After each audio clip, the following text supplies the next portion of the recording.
So what do you like to be called? Gaga. Gaga. Yeah. So I don't have to say Lady Gaga. No, I don't like that, actually. I don't know why, but it feels so weird when people call me lady. Lady Yeah. Gaga. Okay. So formal. So Gaga. Yeah. Can you believe your life right now? No. No. I really feel so blessed, and every day I can't believe the amazing fans I have. I'm so lucky. Yeah. Do you wake up and feel like, obviously, when you were creating this in your own mind, that's fascinating that you and James Cameron, you know, two visual artists are on in your own separate fields. But when you were creating this, you were doing it in a way that you wanted to express a part of you that needed to be expressed, obviously. I've always been a really creative person and a very visual person, and something that some people don't always know about me is that I put a lot of thought behind all my performances. It's actually funny you bring up James Cameron, because I've been talking about how I wanted to paint myself blue for a performance for the longest time, and everyone's like, no, you can't paint yourself blue, and I've been preparing to do it, and then Avatar came out. And Avatar. Like, I told you! Yes, yes, yes. I know. Great minds think alike. So where does Gaga come from? The Queen song Radio Gaga. It was just a nickname that my friends had for me in New York and my producer, and it just kind of stuck with me. It was nice having a space for myself where I could feel safe and not feel like such a freak all the time. So tell me this, when you first performed, I heard your father thought that you had lost your mind, right? Yeah. Because you had on, what were you wearing? I was wearing a leopard G-string. A leopard G-string. At a nightclub with Lady Starlight, and we were wearing Indian headdresses, dancing to Run to the Hills by Iron Maiden. And your father said?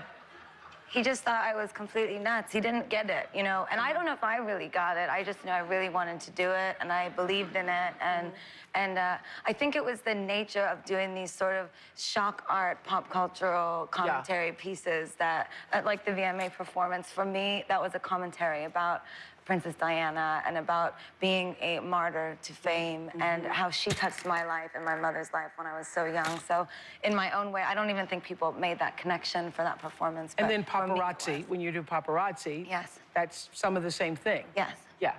So I just said to James Cameron, I'd like to be in his mind for 10 minutes. I'd like to be in yours for about 3. Okay, let's see if she handles 3 minutes. I love it. I'd like to be in your mind for about 50 minutes. Oh, thank you. Sure, we all would. So let's look at some of your headline-making, outrageous outfits that you designed. Tell us about this one. Oh, yeah. Well, that's Alexander McQueen, and I added the hat to it. It's an archive. It's the oldest archive in the McQueen collection, and it was meant to be a continuation of the VMA performance. So after I, the princess, had been murdered by the paparazzi, the red lace was meant to symbolize sort of my eternal martyrdom. And this? Oh, well, that's, you know, well, that's Jean de Castelbaljac's outfit, and I don't like to wear fur, so it was my way of making a comment about fur, because it looks like a bunch of dead Muppets.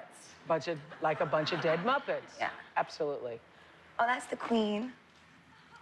Well, I kind of wanted to do an homage to the Queen. Yes. So that was my Queen Elizabeth I outfit, but it's made out of latex, so it's still Gaga. Still Gaga. So do you spend a lot of time thinking about it, or does it just come? The outfits, the creative expression? The inspiration comes naturally, but I put a lot of time and effort into everything I do, and to the point that I do nothing else. I mean, I wake up in the morning and I work creatively all day on all future things that I'm doing. So what's a day like? You're thinking about? I wake up in the morning and I get on my computer and I have files, lists of references, and I have reference boards with all of my materials on them.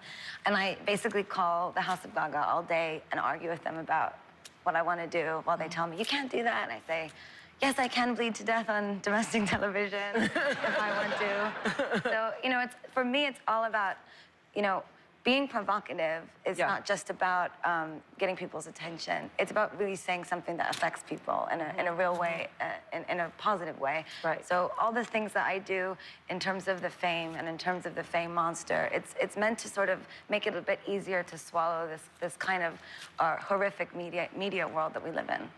We'll have more with Lady Gaga when we come back. We'll be right back.